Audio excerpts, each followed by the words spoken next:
The organist's hands froze mid-chord.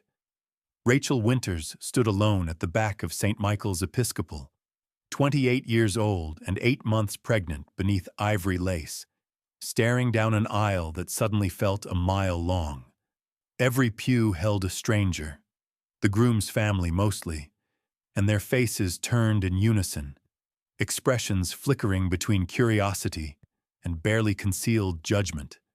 June sunlight streamed through stained glass, painting her white dress in fractured rainbows, but all she could feel was the weight of absence where her father should have been standing. She'd known it would be this way, still hurt like hell. Rachel took one step forward, then another. The silk runner whispered under her borrowed heels. Behind her, the double doors stood open to the Colorado summer. Blue spruce and sage carried on the breeze, mixing with furniture polish and the waxy scent of ceremonial candles. Her hand instinctively moved to her belly, finding the familiar curve there. 7 months since Daniel had proposed. 7 months since she'd told him about the baby. 7 months of proving to his parents that she wasn't some gold digger looking for a meal ticket. Halfway down the aisle, a whisper rippled through the right side of the church. Walking herself down. Can you imagine? Rachel's cheeks burned. She fixed her gaze on Daniel, standing at the altar in his navy dress whites, his face a mixture of love and worry. He'd offered to walk back and escort her himself, break with tradition entirely, but Rachel had refused. She'd made it this far on her own, through the pregnancy scare that turned into joyful certainty, through her mother's death 2 years prior, through the loneliness of being the only Winters left. She could make it 30 more feet. Then a small voice cut through the organ music. Wait. Everyone turned. A child stood in the front pew, Daniel's daughter from his first marriage, 7-year-old Emma with her father's dark eyes and her late mother's copper curls, wearing a pale yellow dress that matched the bridesmaids. She'd been silent through the entire rehearsal yesterday, watching Rachel with an intensity that had made her nervous. Now Emma stepped into the aisle. "You shouldn't walk alone," the girl said, her voice carrying in the sudden quiet. "It's not right." Rachel stopped, her heart hammering. Daniel's mother, Patricia, half rose from her seat, her hand reaching for Emma, but the child was already moving. Her patent leather shoes clicked against the stone floor as she closed the distance between them. When she reached Rachel, Emma looked up with absolute certainty and extended her small hand. "I'll walk with you," Emma said simply. "If you want." The church held its collective breath. Rachel felt tears threaten, and she blinked hard against them. She hadn't cried when her mother died, hadn't cried through the nausea of early pregnancy or the fear of becoming a mother herself. But this child's unearned kindness undid something in her chest. "I would love that," Rachel whispered, taking Emma's hand. The child's palm was warm and slightly sticky, from the buttermints she'd been sneaking from the reception table, probably, and absolutely perfect. Together they began to walk. Emma matched her pace to Rachel's, looking straight ahead with the gravity of someone performing a sacred duty. The whispers stopped. Even Patricia sank back into her pew, her expression unreadable. Daniel's face transformed when he saw them. His eyes went bright with unshed tears, and Rachel realized in that moment that this was exactly what their future would look like. The 3 of them, becoming 4, building something new from the broken pieces they'd all been carrying. When they reached the altar, Emma didn't let go of Rachel's hand. Instead, she tugged gently, pulling Rachel down until they were eye level. "I prayed for you," Emma whispered, just loud enough for Rachel and Daniel to hear. every single night since Mommy went to heaven. I asked God to send me a new mom who would love me and Daddy." Her small fingers tightened, and he did. But what Emma didn't say, what no one in that church knew, was that Rachel had been praying too, for something she'd been too afraid to name. Before you find out what happens next, drop a comment and let me know where you're watching from and what time it is in your corner of the world. And if this story is pulling at your heartstrings the way it's pulling at mine, hit that like button and subscribe. Because what comes next will change everything you think you know about this day. The question hung in the air as the ceremony began. What had Rachel been praying for that made Emma's words land like a prophecy? And why did Patricia's face go pale when Emma spoke? The Reverend's voice seemed to come from underwater. Rachel stood at the altar, Emma's hand still clasped in hers, watching Daniel's mouth form the words of his vows, but hearing only the roaring in her ears. Patricia sat rigid in the front pew, her knuckles white against her hymnal, and Rachel suddenly understood why the woman had fought this marriage so hard. It wasn't about Rachel's lack of pedigree or her unplanned pregnancy. It was about Emma, about what happened when a child chose her own mother. Daniel finished speaking, his voice rough with emotion. "I do." The Reverend turned to Rachel. "And do you, Rachel Marie Winters, take this man?" "She's keeping her baby a secret," Patricia said. The words cut through the ceremony like a blade. Gasps rippled through the congregation. Daniel's head snapped toward his mother, his jaw tight with fury, but Patricia was already standing, her face a mask of righteous conviction. "Tell them, Rachel," Patricia continued, her voice trembling. "Tell my son what you're really carrying. Tell him why you pushed so hard for this wedding before anyone could do the proper tests." Rachel's stomach dropped.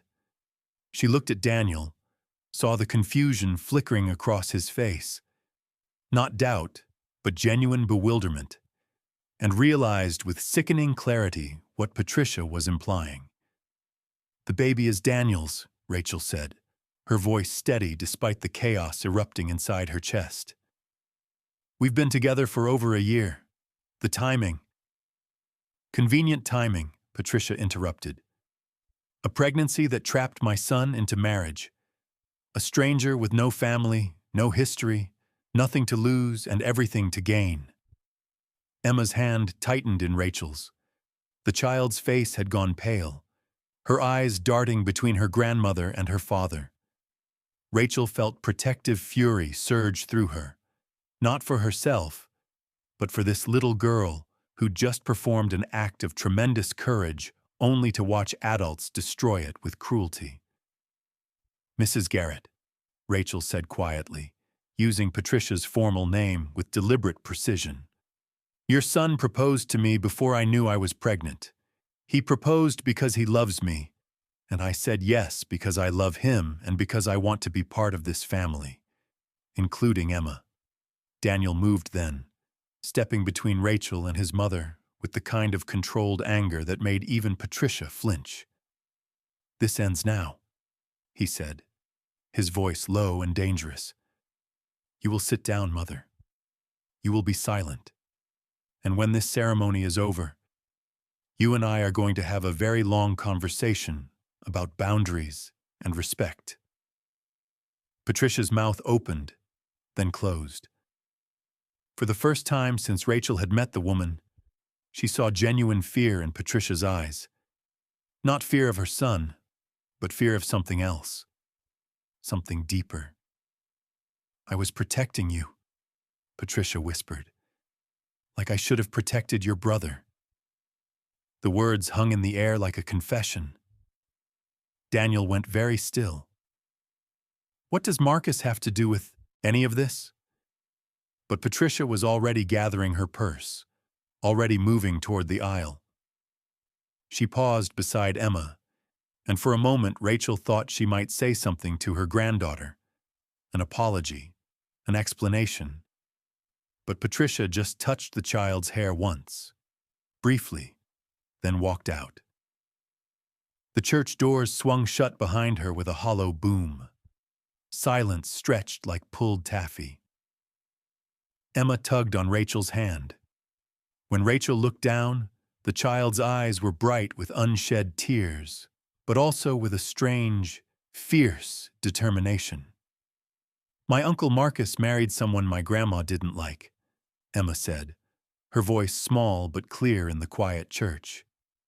"And then Uncle Marcus died in a car accident. But it wasn't really an accident." Rachel's blood turned to ice. She looked at Daniel, saw the same shock mirrored on his face, and realized they were standing in the middle of something far more dangerous than family disapproval. The Reverend cleared his throat. "Perhaps we should take a brief recess." "No," Rachel said firmly. She squeezed Emma's hand, then released it gently. "Emma, sweetheart, can you go sit with Aunt Linda for just a moment?" Emma hesitated, then nodded. As the child walked back to the second pew where Daniel's sister waited with open arms, Rachel turned to face the congregation. The faces staring back ranged from scandalized to sympathetic to openly curious. "I know what you're all thinking," Rachel said, her voice carrying to the back of the church. "You're thinking this is a disaster. You're thinking we should call it off, go home, pretend this didn't happen." She paused, letting her gaze sweep across them. "But here's what I know. I love Daniel. I'm carrying his child, and that little girl, Emma, she deserves a family that doesn't fracture every time someone disapproves of someone else's choices." She turned back to Daniel. His eyes searched hers, and she saw the question there. "Are you sure?" Rachel had never been more sure of anything. "I do," she said, before the Reverend could even ask the question.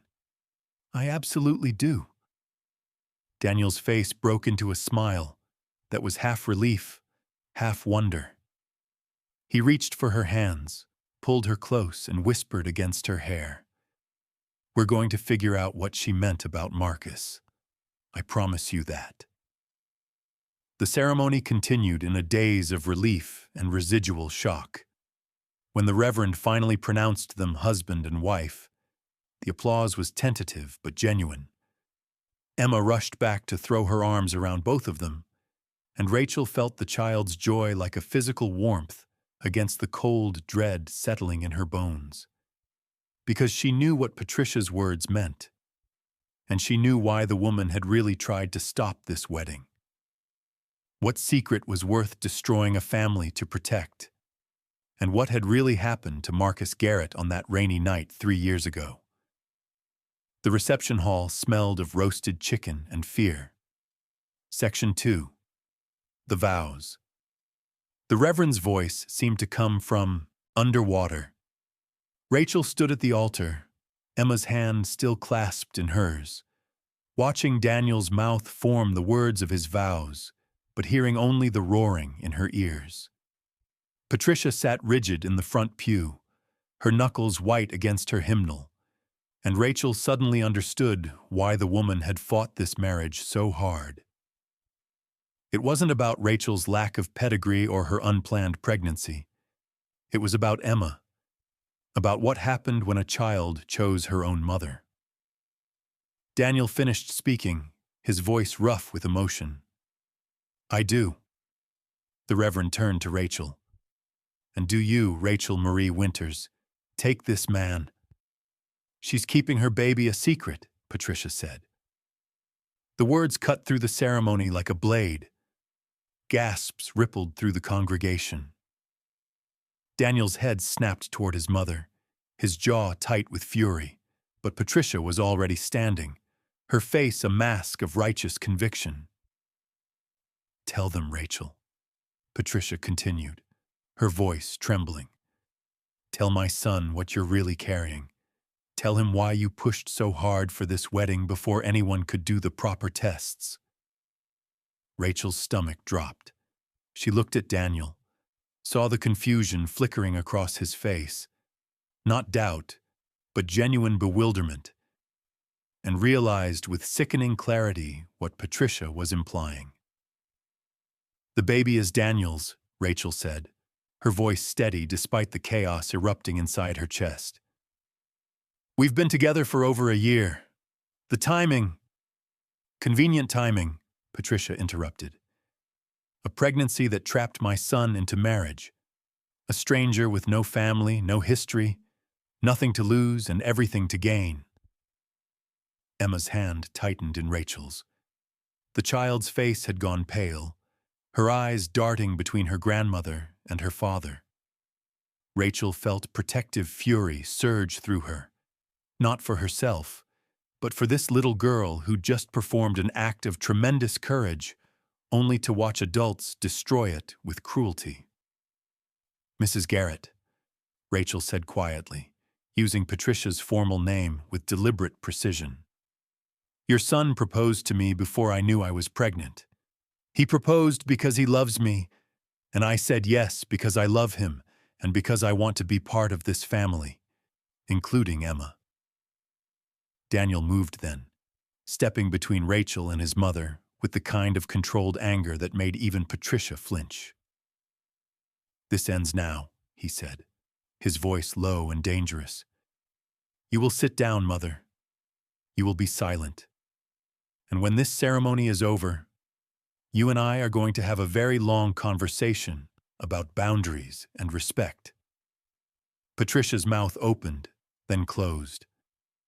For the first time since Rachel had met the woman, she saw genuine fear in Patricia's eyes. Not fear of her son, but fear of something else, something deeper. "I was protecting you," Patricia whispered, "like I should have protected your brother." The words hung in the air like a confession. Daniel went very still. What does Marcus have to do with any of this? But Patricia was already gathering her purse, already moving toward the aisle. She paused beside Emma, and for a moment, Rachel thought she might say something to her granddaughter, an apology, an explanation. But Patricia just touched the child's hair once, briefly, then walked out. The church doors swung shut behind her with a hollow boom. Silence stretched like pulled taffy. Emma tugged on Rachel's hand. When Rachel looked down, the child's eyes were bright with unshed tears, but also with a strange, fierce determination. "My Uncle Marcus married someone my grandma didn't like," Emma said, her voice small but clear in the quiet church. "And then Uncle Marcus died in a car accident. But it wasn't really an accident."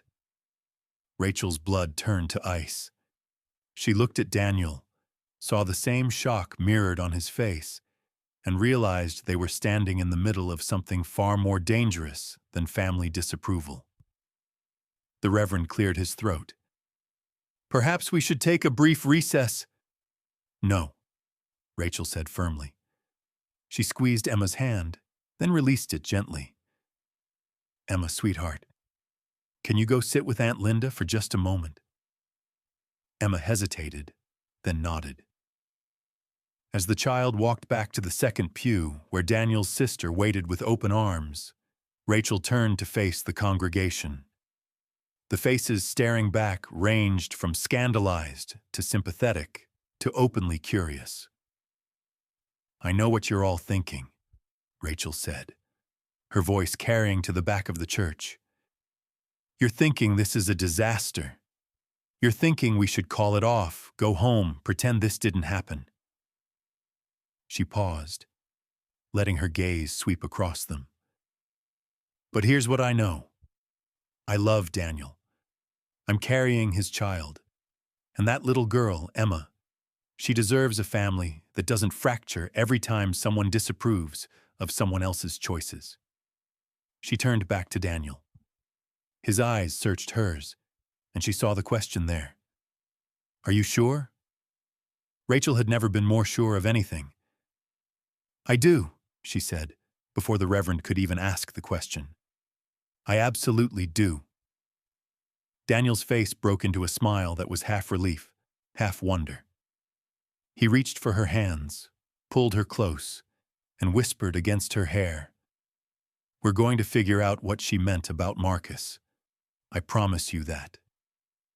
The ceremony continued in a daze of relief and residual shock.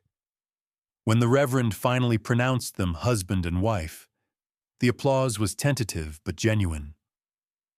Emma rushed back to throw her arms around both of them, and Rachel felt the child's joy like a physical warmth against the cold dread settling in her bones. Because she knew what Patricia's words meant, and she knew why the woman had really tried to stop this wedding. What secret was worth destroying a family to protect? And what had really happened to Marcus Garrett on that rainy night 3 years ago? The reception hall smelled of roasted chicken and fear. Champagne glasses clinked like warning bells. Rachel sat at the head table, her hand resting on the curve of her belly, watching Daniel's relatives navigate the reception with the careful politeness of people pretending nothing catastrophic had just happened.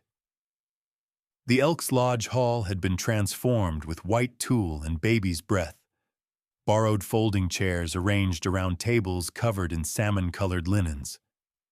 Someone had put Fleetwood Mac on the record player. Stevie Nicks sang about landslides, and Rachel thought about how quickly solid ground could disappear beneath your feet. Emma sat between Rachel and Daniel, coloring on the back of a place card with stubborn concentration. The child hadn't spoken since the ceremony ended, but she stayed close, her small body pressed against Rachel's side like an anchor. "I need to find my mother," Daniel said quietly, leaning close so only Rachel could hear. His jaw was still tight with barely controlled anger. "We need answers about Marcus." "Not today," Rachel said, catching his hand. "Today we celebrate. Tomorrow we ask questions." But even as she said it, Rachel knew tomorrow might be too late.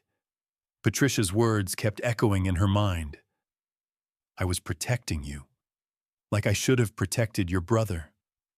What kind of protection required destroying a wedding? What kind of danger was worth that kind of cruelty?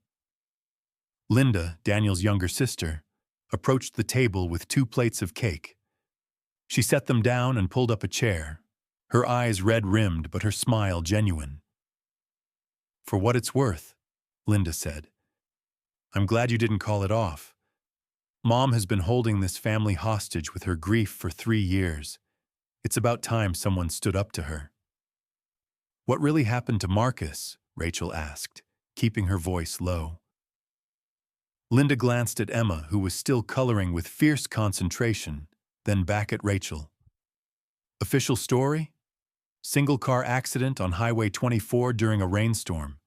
He lost control on a curve, went through the guardrail, rolled 4 times down an embankment." She paused, her fingers twisting her napkin into knots. "Unofficial story? Marcus had been receiving threatening phone calls for 2 weeks before he died. Anonymous threats about his wife, Diane. About how she was going to ruin the family." Rachel felt ice spreading through her chest. "Diane was pregnant," Linda finished. 8 months, just like you." She looked directly at Rachel, and there was something fierce in her gaze. The threats said the baby wasn't Marcus's, said Diane had trapped him into marriage, said the Garrett name would be destroyed if he went through with acknowledging the child. The room seemed to tilt. Emma's crayon paused mid-stroke. "Did they ever find out who made the calls?" Daniel asked, his voice barely above a whisper. Linda shook her head. "The phone records disappeared. The police said there wasn't enough evidence to call it anything but an accident, but Diane..." Her voice cracked. "Diane went into early labor when she heard about Marcus, lost the baby 2 days later. She moved to California after that. We haven't heard from her in 3 years." Emma set down her crayon, and looked up at Rachel with eyes that held far too much understanding for a 7-year-old. "Grandma made the phone calls," Emma said simply. "I heard her one night when I was supposed to be sleeping. She was in the kitchen talking to someone about how Uncle Marcus had to be stopped before he made a terrible mistake. I didn't understand then. But I understand now." The adults stared at the child. Linda's face had gone white. Daniel looked like someone had struck him. "Emma," Rachel said carefully, "are you absolutely certain?" Emma nodded. "She said the baby wasn't really Uncle Marcus's. She said Diane was lying, just like—" The child stopped, her face crumpling. "Just like she said you were lying today." Rachel pulled Emma into her lap, holding the trembling child against her chest. Over Emma's head, she met Daniel's gaze and saw her own horror reflected there. If Patricia had been willing to drive Marcus off the road, or arrange for someone else to, what would she do now that her second son had married against her wishes? "We need to leave," Daniel said, already standing. "Right now. We'll go to the cabin in Breckenridge, somewhere Mom doesn't know about." "No," Rachel said firmly. Emma's small fingers clutched at her dress. "We're not running. We're not letting fear dictate our lives." She looked down at Emma. "Sweetheart, I need you to be very brave right now. Can you do that?" Emma nodded, her face pressed against Rachel's shoulder. "Linda," Rachel continued, "I need you to call the police. Tell them everything Emma just told us. Tell them we have new information about Marcus's death and we want it reopened." "Rachel, that will destroy what's left of this family," Linda whispered. "This family is already destroyed," Rachel said quietly. "Patricia destroyed it when she decided her pride was worth more than her son's life. We're just acknowledging the truth." Daniel sat back down slowly, his hand finding Rachel's. His face had aged 10 years in the last 10 minutes, but his grip was steady. "She loved Marcus," he said, as if trying to understand the incomprehensible. "She loved him more than anything. How could she—" "Sometimes love curdles into something else," Rachel said, "especially when it's mixed with enough pride and fear." She'd seen it before, in her own family, in the foster homes she'd cycled through as a teenager before her mother finally got sober enough to reclaim her. Love that became control, protection that became prison, a mother's terrible choice. The band started playing "Could I Have This Dance," and couples moved onto the floor. Rachel watched them sway in the dim light, pretending everything was normal, pretending they hadn't just witnessed a family implode. She thought about Emma's prayer, "Send me a new mom who would love me," and realized the child had been asking for rescue, not just companionship. "We're going to keep you safe," Rachel whispered into Emma's hair. "All of us, I promise." But as she said it, she caught movement at the hall's entrance. Patricia stood in the doorway, her face a mask of cold determination, and Rachel understood with terrible clarity that this wasn't over. Not even close. What would you do if the person threatening your family was the grandmother of the child you'd just vowed to protect? Patricia's heels struck the linoleum like gunshots. She crossed the reception hall with the deliberate precision of someone who'd rehearsed this moment, her black coat buttoned against warmth that didn't exist, her face carved from granite. Conversations died in her wake. The band faltered mid-song, the drummer's cymbal hanging suspended in the air like a held breath.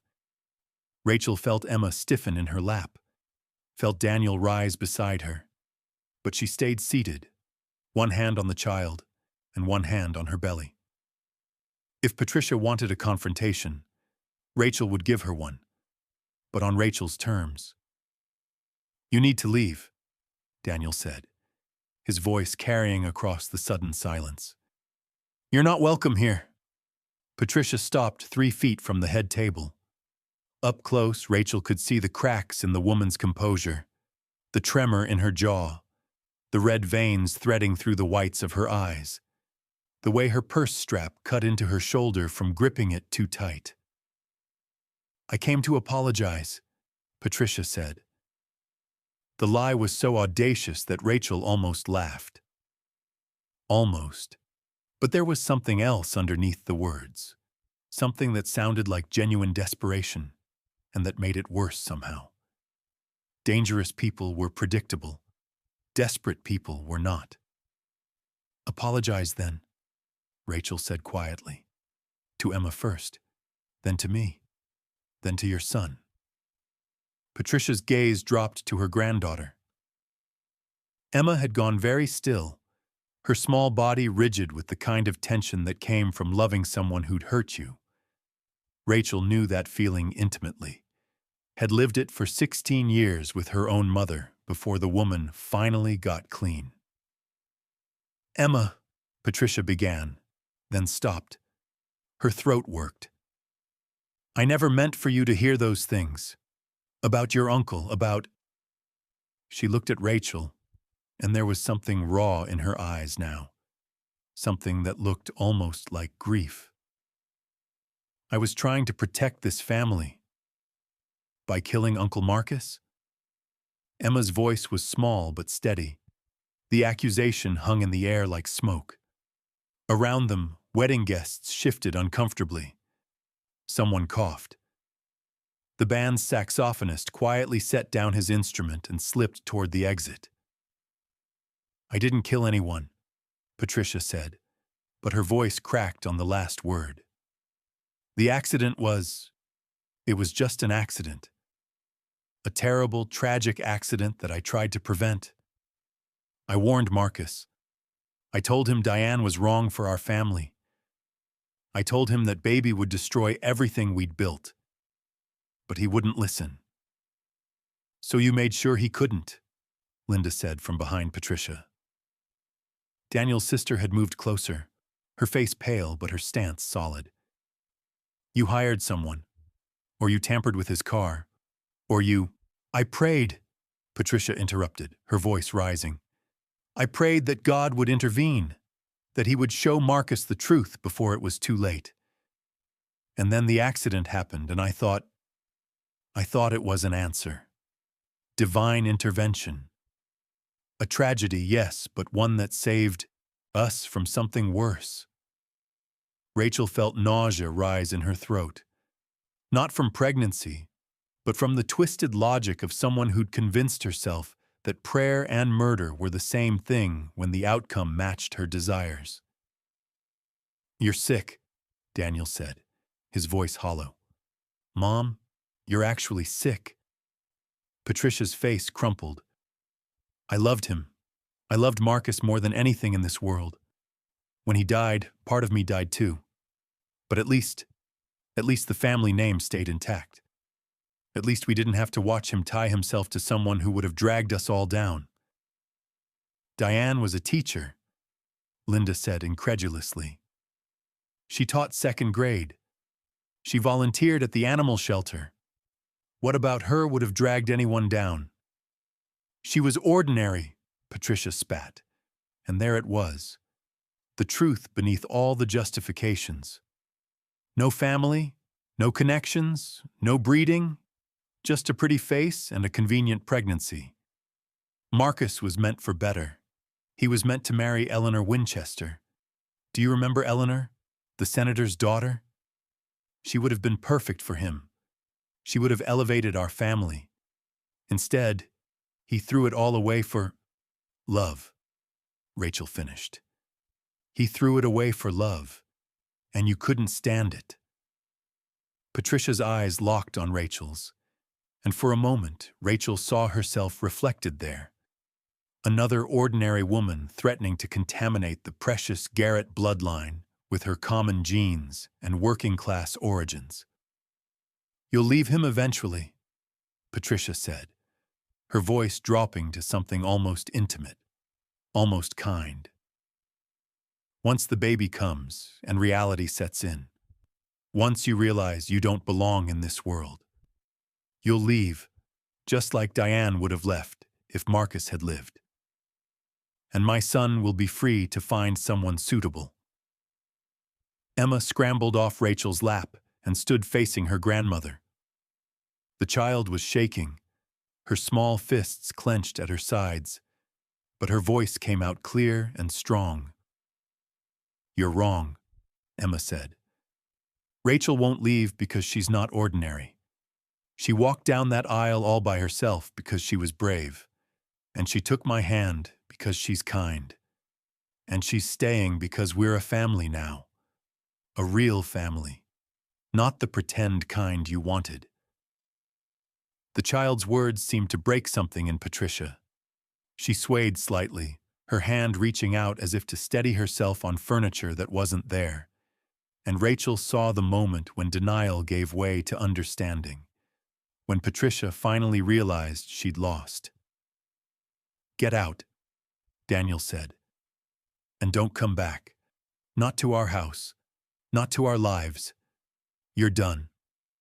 Patricia looked at her son, then at her granddaughter, then at Rachel.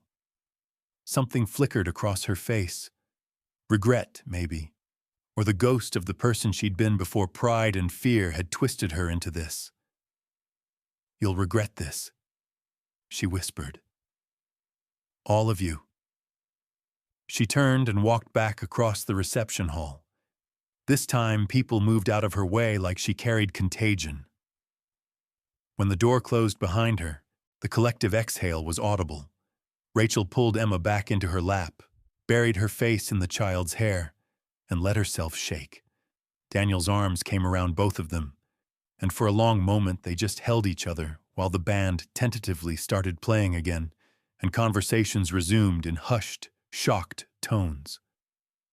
"I'm calling the sheriff," Linda said quietly. "Tonight. Emma's testimony is enough to reopen the investigation." Daniel nodded, his face gray. "Do it." But Rachel was thinking about Patricia's final words. "You'll regret this," and wondering if they were a prediction or a promise, a family curse or a grandmother's final threat. The night air would soon reveal which. The sheriff's cruiser pulled away at 9:47, taillights bleeding red into the darkness. Rachel stood on the lodge's front steps, Daniel's jacket draped over her shoulders, watching the car disappear down the mountain road. Deputy Miller had taken Emma's statement with the gentle patience of someone who'd raised 3 daughters of his own, recording every word while the child sat in Rachel's lap and described her grandmother's late-night phone calls. Linda had provided dates, times, details about Marcus's death that had never quite added up. By the time they finished, the deputy's face had gone from skeptical to grim. "We'll be in touch," he'd said, tipping his hat. "Mrs. Garrett, the elder Mrs. Garrett, she'll need to come in for questioning, probably tomorrow." Now the parking lot was empty except for Daniel's truck and Linda's station wagon. Most of the guests had filtered out during Patricia's confrontation, embarrassed or scandalized or both. The few who'd stayed had eventually taken the hint when Rachel asked for space to breathe. "Come on," Daniel said, his hand at the small of her back. "Let's get Emma home. She's exhausted." But Emma wasn't in the lodge. Rachel's heart kicked into overdrive the moment they stepped inside and found the main hall empty. The child had been coloring at a corner table 15 minutes ago, supervised by Linda while Rachel gave her statement outside. Now the crayons lay scattered across the floor, and Linda stood at the back entrance, her face white with panic. "She was right here," Linda said, her voice climbing. "I looked away for 2 seconds to answer the phone, and when I turned back—" "Who called?" Daniel demanded. "I don't know. They hung up as soon as I answered." Rachel was already moving, her pregnant belly making her awkward but adrenaline overriding discomfort.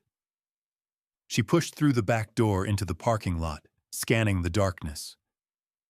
Security lights cast orange pools across asphalt, but between them lay shadows deep enough to hide anything. "Emma," Rachel called. "Emma, sweetheart, where are you?" Nothing. Just wind through pine trees and the distant rush of Clear Creek. "I'll check the bathrooms," Linda said, running back inside. Daniel grabbed a flashlight from his truck and swept it across the tree line. She wouldn't just wander off, not after everything that happened tonight. Unless she was scared, Rachel said, the truth settling cold in her stomach. Unless she thought she was protecting us by leaving. The logic of a 7-year-old who'd just watched her grandmother threaten her new family, who'd provided testimony that would put that grandmother in prison, who might believe, with the magical thinking of childhood, that if she disappeared, everyone else would be safe. Rachel's mind raced through possibilities, each one worse than the last. Patricia could have circled back, could have been waiting, could have taken Emma while they were all distracted by official statements and police reports. "We need to call Miller back," Rachel said. "Right now. Before—" Headlights swept across the parking lot. Daniel's hand went to Rachel's shoulder, pulling her behind him as a dark sedan rolled to a stop near the entrance. The driver's door opened, and Patricia stepped out. Alone. "Where is she?" Daniel's voice was barely human. "If you've hurt her—" "I haven't touched her," Patricia said, but her voice was strange, hollow, stripped of the imperious confidence she'd worn like armor earlier. "I came to say goodbye." "Goodbye," Rachel repeated flatly. "You came to say goodbye to the granddaughter you just traumatized?" Patricia's laugh was bitter. "No, I came to say goodbye to you, to all of you, and to tell you—" She stopped, her hand going to her throat.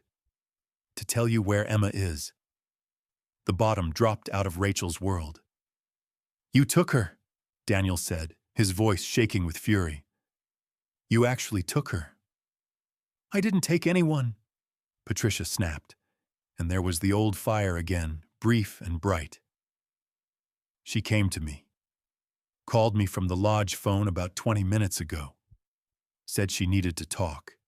Said she was sorry for telling the police those things. Said she wanted to make it right." Rachel felt sick. "What did you tell her?" Patricia's face crumpled. "I told her there was nothing to make right. That she was a brave little girl and I was—" Her voice broke. "I was a coward who destroyed my own son because I was too proud to let him be happy." The confession hung in the mountain air, raw and terrible. "Where is she?" Rachel demanded. "St. Catherine's, the church on Maple Street." Patricia pulled keys from her pocket and held them out to Daniel. "She wanted to pray. For me. For all of us. I drove her there and I couldn't go inside. Couldn't face God with what I've done. So I waited in the car for 10 minutes. And then I came here." Daniel snatched the keys and ran for his truck. Rachel followed, moving as fast as her body would allow, Linda scrambling into the back seat as they peeled out of the parking lot. Behind them, Patricia stood alone beneath the security lights, getting smaller and smaller until she disappeared entirely. St. Catherine's sat dark and silent at the end of Maple Street. Daniel barely put the truck in park before Rachel was out and running. Awkward, ungainly, but driven by maternal instinct for a child who wasn't even technically hers yet. The church doors were unlocked. Inside, votive candles flickered in red glass cups, casting dancing shadows across empty pews. And there, at the altar, kneeling on cold stone with her hands clasped and her head bowed, was Emma. Relief hit Rachel so hard she nearly collapsed. She moved down the aisle, walking this time, not running, drawn by the sight of this small figure praying with such fierce concentration. When she reached the front pew, she sank down and waited. Emma's whispered words drifted back. "Please help Grandma.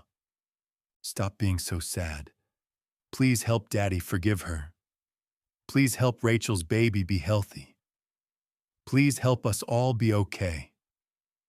A child's prayer, offered with absolute faith. When Emma finally opened her eyes and saw Rachel, she didn't look surprised. Just stood up, walked over, and climbed into Rachel's lap with the unconscious ease of someone who knew she'd be caught. "Did you find me?" Emma asked. "Your grandma told us where you were," Rachel said softly. Emma nodded, as if this confirmed something she'd already known. "She's not really bad. She's just broken inside, like the bird Daddy and I found last winter with the hurt wing. She's scared, and she's hurting, and she doesn't know how to stop." Out of the mouths of children came wisdom adults spent lifetimes avoiding. Daniel appeared in the doorway, his face collapsing with relief when he saw them. Behind him, Linda leaned against the doorframe, crying quietly. They all understood in that moment that Emma had just done what none of them could, extended grace to someone who didn't deserve it, but desperately needed it. "Can we go home now?" Emma asked, her voice small and tired. Home, as if they'd already built one together. Rachel held the child close and thought about prayers answered in unexpected ways, about families forged from broken pieces, about love that chose to stay even when leaving would be easier. "Yes," she whispered, "we can go home." But the reckoning with Patricia, and with the truth about Marcus's death, was still waiting in the dawn. Dawn came with the smell of coffee and consequences. Rachel woke in Daniel's childhood bedroom, now their temporary home until they found a place of their own, with Emma curled against her side like a parenthesis. Through the window, golden light stretched across the Rockies, painting snow-capped peaks in shades of rose and amber. For one peaceful moment, Rachel allowed herself to believe yesterday had been a nightmare, that they'd wake to normalcy and wedding cake leftovers and the gentle boredom of married life. Then she heard voices downstairs. Daniel's low rumble, Linda's sharp reply, and a third voice that made Rachel's blood freeze. Patricia. Rachel eased out of bed without waking Emma, pulled on Daniel's flannel robe, and padded downstairs. The kitchen smelled like her mother's old apartment, burnt coffee and cigarette smoke and the particular staleness that came from staying up all night wrestling with demons. Patricia sat at the table, her elegant coat wrinkled, her hair escaping its usual perfect chignon. She looked 20 years older than she had at the wedding. "I need to confess," Patricia said when she saw Rachel. No preamble, no apology, just the flat statement of someone who'd run out of alternatives. Rachel poured herself orange juice, no coffee during pregnancy, and sat down. Daniel stood at the counter, his arms crossed, his face unreadable. Linda leaned against the refrigerator, watching her mother with something that looked like grief. "Deputy Miller is coming at 10, Daniel said quietly. "Whatever you need to say it now, before it becomes official." Patricia's hands shook as she lit another cigarette from the butt of the last one. "I didn't hire anyone to kill Marcus. I need you to understand that. I never intended for him to die." "But you made the phone calls," Rachel said. Patricia nodded. 3 weeks of calls, anonymous, vicious, telling Marcus that Diane was a whore, that the baby was someone else's, that he was destroying the family name for a woman who'd trapped him. She inhaled smoke like oxygen. I thought if I scared him enough, he'd leave her, get the marriage annulled, start over with someone appropriate. Instead, you drove him off a bridge, Linda said, her voice cracking. No. Patricia's voice rose. He was driving to confront me. He'd figured out the calls were coming from me. I don't know how. Maybe caller ID at his office, maybe intuition. He left Diane a note saying he was going to end this tonight. He was coming to tell me to stop, to stand up to me, and I... She stopped, grinding out the cigarette with trembling fingers. You what? Daniel's voice was very quiet. I called him. While he was driving. I told him if he went through with acknowledging that baby, I'd disinherit him. I'd cut him off completely. I'd make sure everyone in this town knew exactly what kind of woman Diane was. Patricia's face twisted. And he laughed. He actually laughed and said he didn't care. Said love was worth more than money or reputation. Said he pitied me for never understanding that. The kitchen was silent except for the drip of the coffee maker. The accident happened 3 minutes later, Patricia whispered. Highway Patrol said he was going 80 miles an hour on a wet road. Lost control on Dead Man's Curve. I've spent 3 years telling myself it was just bad luck, bad weather, bad timing, but I know... Her voice broke completely. I know I killed him. Not with my hands, but with my words, with my cruelty, with my need to control everything. Rachel felt the baby kick, a sharp flutter against her ribs. She pressed her hand to the spot and thought about Emma's prayer last night.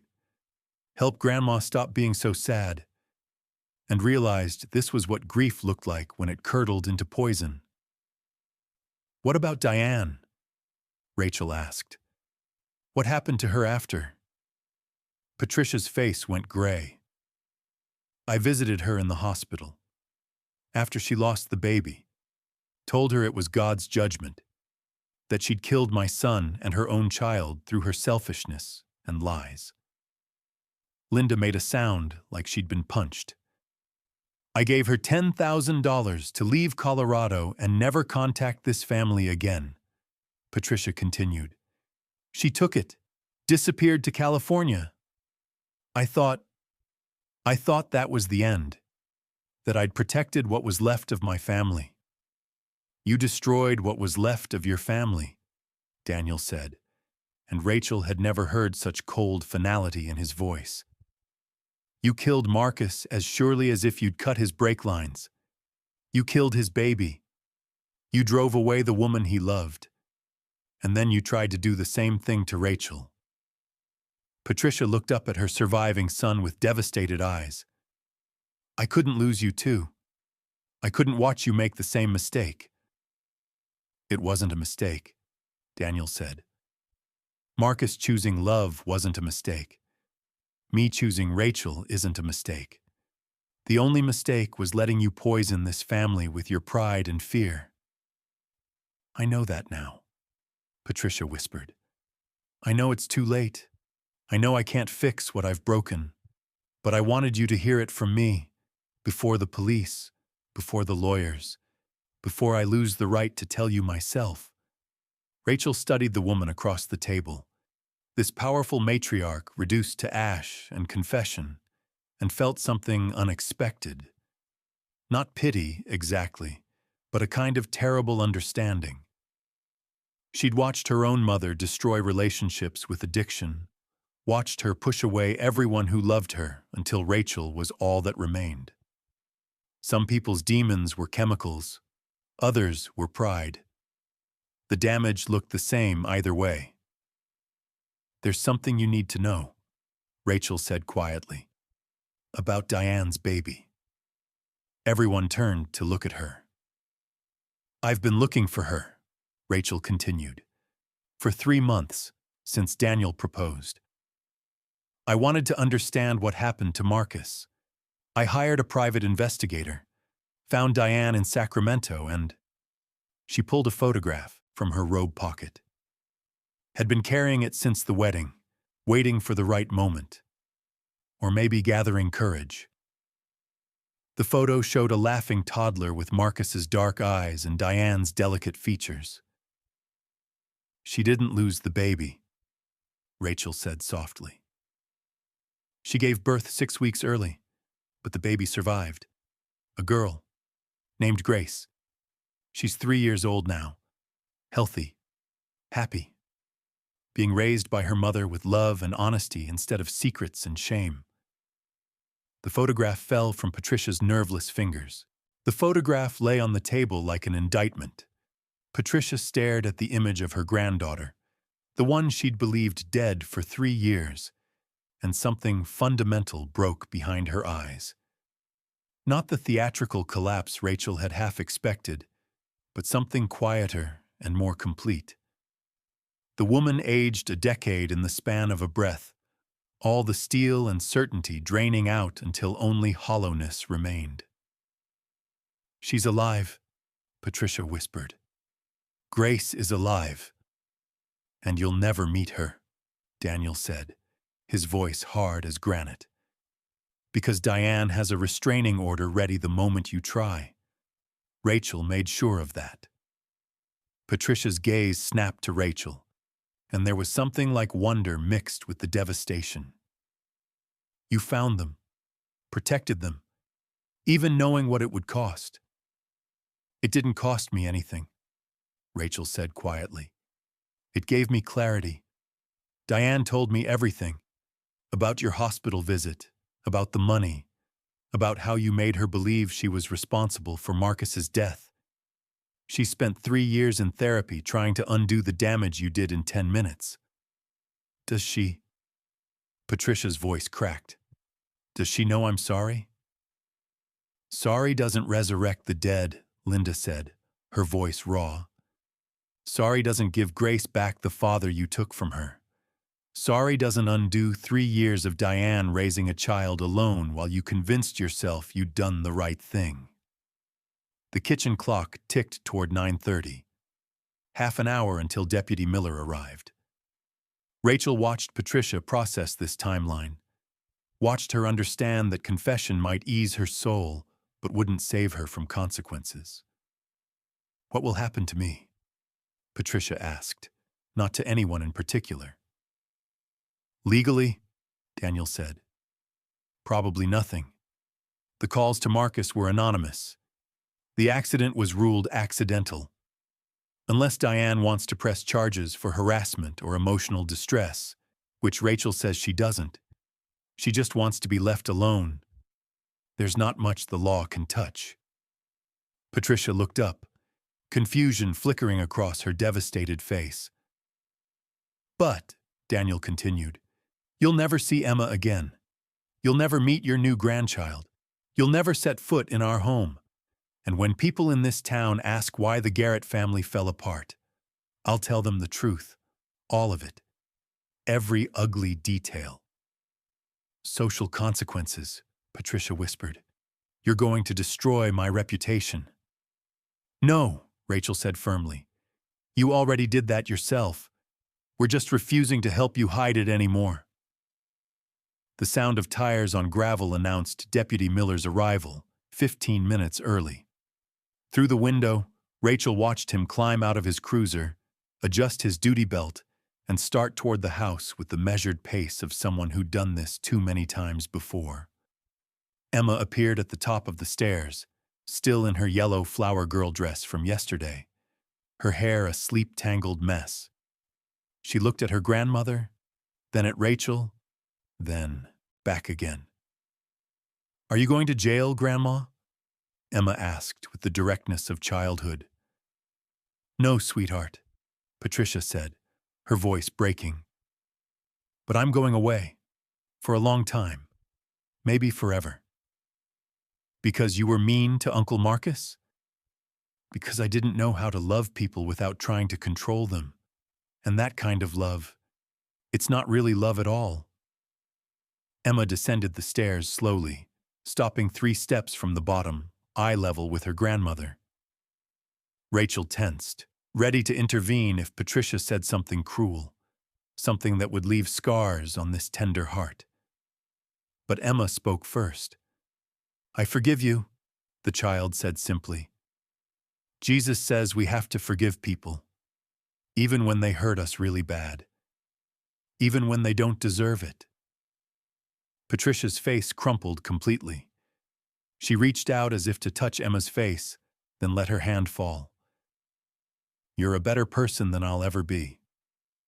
I know, Emma said with stunning honesty. Then she turned and walked to Rachel, climbing into her arms with the unconscious trust of someone who knew exactly where safety lived. The knock came at the door. Daniel answered it, ushered Deputy Miller inside. The officer took in the scene. The emotional devastation, the cigarette butts, the photograph still lying on the table, and his expression shifted from official to something gentler. Mrs. Garrett, he said to Patricia, I need you to come down to the station. We have some questions about your son Marcus's death. Patricia stood, smoothing her wrinkled coat with automatic dignity. She looked at Daniel, at Linda, at Rachel and Emma, and finally at the photograph of the granddaughter she'd never hold. I'll tell you everything, she said to Miller. Every word, every call, every choice. And then she paused at the door, looking back one last time. And then you'll do what you need to do. She left without handcuffs, walking to the cruiser with her head high despite everything. Rachel watched through the window as they drove away, and felt Emma's small hand pat her cheek. The baby's kicking, Emma announced, her palm pressed to Rachel's belly. I think she knows everything's going to be okay now. She? Daniel asked, moving to join them, his arms encircling both Rachel and Emma. It's a girl, Emma said with absolute certainty. I already asked God about it. Her name's going to be Hope, because that's what we need after all the sad stuff. Rachel met Daniel's eyes over Emma's head and saw her own emotions reflected there. Exhausted relief, fragile joy, and the tentative beginning of something that looked like peace. Outside, the Colorado morning blazed bright and clean, burning away the darkness that had haunted this family for 3 long years. They'd survived the reckoning. Now came the harder part, learning to live with grace instead of grief, with forgiveness instead of fear, with hope instead of the heavy weight of what might have been. 5 months later, snow fell soft as prayer over Denver General Hospital. Rachel lay in the delivery room with Daniel gripping one hand and Emma holding the other, coaching her through contractions with the bossy authority of a 7-year-old who'd watched too many medical dramas. Outside, January twilight painted the world in shades of blue and silver, and somewhere in that cold beauty, life was insisting on itself despite everything that had tried to stop it. One more push, the doctor said. Come on, Rachel. Your daughter's almost here. Emma had been right, of course. A girl. They'd confirmed it at the 20-week ultrasound, and Emma had simply nodded like she'd always known. Like divine knowledge came as naturally to children as breathing. The baby arrived at 6:43 in the evening, screaming her fury at the cold world, and when they placed her on Rachel's chest, warm and slippery and impossibly real, Rachel understood for the first time what people meant when they talked about love that remade you from the inside out. Hope, she whispered, and the baby quieted, her dark eyes, Daniel's eyes, finding Rachel's face with uncanny focus. Emma leaned over the bed rail, her expression solemn with wonder. Hi, Hope. I'm your big sister. I've been waiting for you for a really long time. Linda arrived an hour later with balloons and tears, followed by Daniel's Navy buddies bearing gifts and terrible jokes. But there was one absence that sat in the room like a fifth presence, unacknowledged but impossible to ignore. Patricia had been charged with harassment and reckless endangerment, misdemeanors that carried fines and probation, but no jail time. The real punishment, had been social exile. She'd sold her house in Denver and moved to a retirement community in Arizona, too ashamed or too proud to stay where everyone knew what she'd done. She'd written Daniel one letter, which he'd read once and then filed away without response. "Do you think she knows?" Emma asked quietly while the baby nursed. "About Hope being born?" "Probably," Daniel said. "Linda's been sending updates, nothing detailed, just letting her know we're okay." "That's kind of you," Rachel said, though she wasn't sure it was kindness or just the exhaustion of carrying grudges. "It's for Grace," Linda explained, appearing in the doorway with coffee. "Diane and I have been talking. Email, mostly. She's thinking about letting Grace meet Patricia. Not anytime soon. Maybe when she's older. When she can understand what happened and make her own choice." Rachel adjusted Hope's tiny weight against her chest and thought about choices, the ones that destroyed families and the ones that rebuilt them, the ones made from fear and the ones made from hope. "That should be Grace's decision," Rachel said, "not ours." Emma climbed carefully onto the bed, curling against Rachel's side so she could see Hope's face. "Do you think Grandma's sad right now? Knowing she has 2 granddaughters she'll never meet?" "I think she's learning what regret feels like," Daniel said quietly. "Real regret. The kind that changes you." Through the window, snow continued to fall, covering the city in forgiving white. Somewhere in Arizona, Patricia was probably watching similar snow and thinking similar thoughts. Somewhere in Sacramento, Diane was tucking Grace into bed and maybe, considering the possibility of mercy.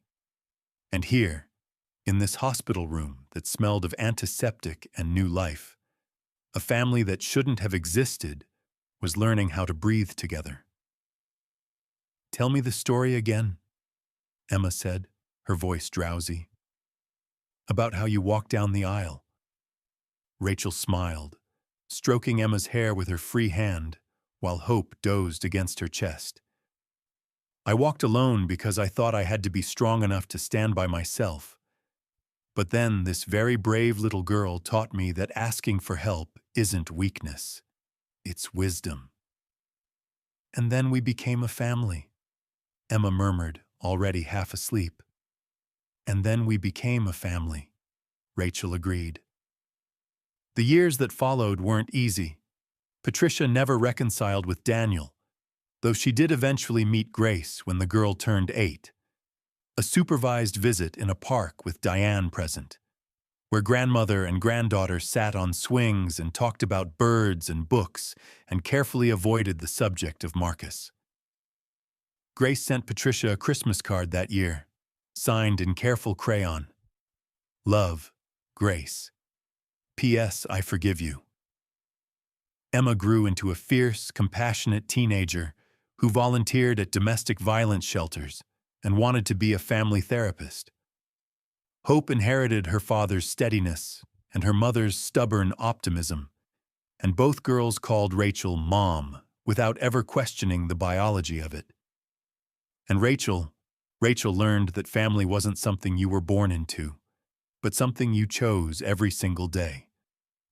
Every morning when she woke with Daniel's arm around her waist. Every evening when she sat down to dinner with her daughters. Every moment she chose grace over grievance, hope over hurt. The wedding photo hung in their living room. Rachel walking down the aisle with Emma's small hand in hers, both of them backlit by stained glass rainbows. People who visited always asked about it, and Rachel always told them the same thing. "That's the moment I learned that the bravest thing you can do is let someone love you." In the end, that was the legacy they built. Not of perfection, but of persistence. Not of bloodlines, but of chosen bonds. Not of walking alone, but of learning when to reach out and take the hand that's offered. A little girl's prayer, answered in ways no one expected. They say that on quiet Colorado nights, if you pass St. Catherine's Church on Maple Street, you can still hear a child's whispered prayer echoing in the rafters, asking for love, for family, for broken people to find their way back to grace. And sometimes, if you're very lucky, you'll see a woman in a white dress walking hand in hand with a little girl, both of them glowing with light that has nothing to do with stained glass and everything to do with the miracle of chosen love. If this story moved you, leave a comment telling me about a time someone unexpected showed you kindness when you needed it most. And don't forget to subscribe, because every week I bring you true stories of ordinary people doing extraordinary things in the name of love.